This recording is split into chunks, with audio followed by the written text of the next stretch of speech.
Oh, look at this. This is cool. Oh, that is cool.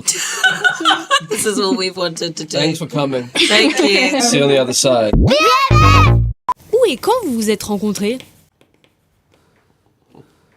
It was great. It was lovely. It was so exciting to meet. I was nervous to meet Florence because we knew that we were about to get to know each other really well over the course of the next few months. And it's always weird just seeing someone at a very, very busy party, which is kind of hectic and weird anyway. Yeah. And you're just looking for the pockets of people in that party where you feel at home, where you feel like you can be in PJs together in the corner kind of thing, so to speak. And we weren't at PJ level yet. We were just literally getting to know each other. Obviously, because of what we knew we had to shoot, there was this weird essence of pressure. Someone had planned a date, and we knew that we were going to get to know each other really, really quickly at some point.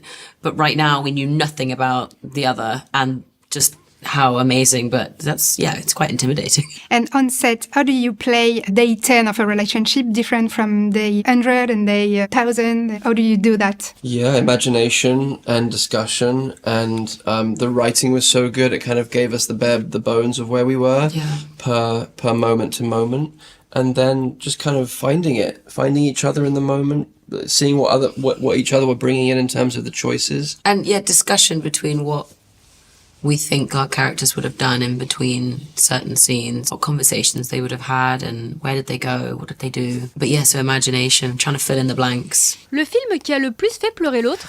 I think this is one. Is that right? Yeah, I have cried in that. Paddington 1 and 2. Sure, yeah. Wait, what have you been saying? You've been saying... Oh, a bit of both, a bit of everything, actually. Like I said, blue is the warmest colour. That wasn't crying, that was chemistry. Oh, I said atonement. Atonement, that's the one you've been saying. But also babe, yeah. You have been saying babe. I said babe once, but yeah, babe. You're right. La scène la plus difficile que vous avez eu à I tourner? can see yours, by the way. I think that's right. I would say, but the birthing scene was the most high-octane, difficult level. Yeah. I would be worried if one of us wasn't anxious about it, or concerned, not concerned in a bad way, but we both had this really wonderful dedication to wanting it to be brilliant for all the right reasons. So I think if we weren't, it would be a little bit okay. Yeah. I think our big fight scene was quite hard as well, because I think it was so much build up and there was so much said in that had been unsaid for so long before, and the balance to find it there was so hard between compassion, understanding and love, and also to be aware that our daughter was probably sleeping upstairs, so we can't just fully Tobias, even though he wanted to go further, he couldn't because she was upset. He couldn't just unleash. Even though he did to a degree, it was still not he couldn't really go there. And also knowing that she's sick and not wanting to upset her and disturb her and affect her treatment. I remember by the end of the blow up of that scene, and she was breathing heavily and she had to sit down, Tobias was feeling so guilty that he even brought it up, because, oh my God, now I'm part of the problem that I'm against. I want her to be healthy and not be under stress. And I've just provided more stress to her already. I'm oh my God, why did I do that? But of course I had to do that. So it was very complicated and painful. It was horrible. La comédie romantique préférée de l'autre? Oh yeah. Is it this? Am I right? Is that what you were saying the other day when her... No! Oh, I know what it is! That's right? Is it Sleepless in Seattle? Is that what it was? It's one of them, yeah. I did Notting Hill and About Time. No? Yeah. Sleepless. That's what I am right now. Beautifully written.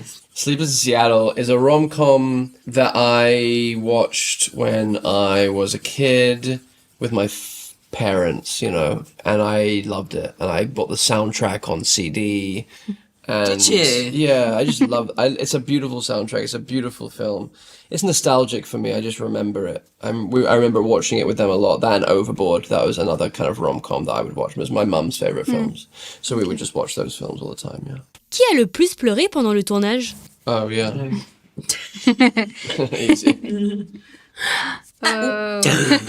He's going through a lot. And he's a weepy guy. Yeah, it's the greatest hits of the hardest moments in their lives. And he's someone who was not very emotional before meeting her. And she just unlocks his heart. And then once it's open, there's no way of closing it down again. We trusted each other and we were very connected.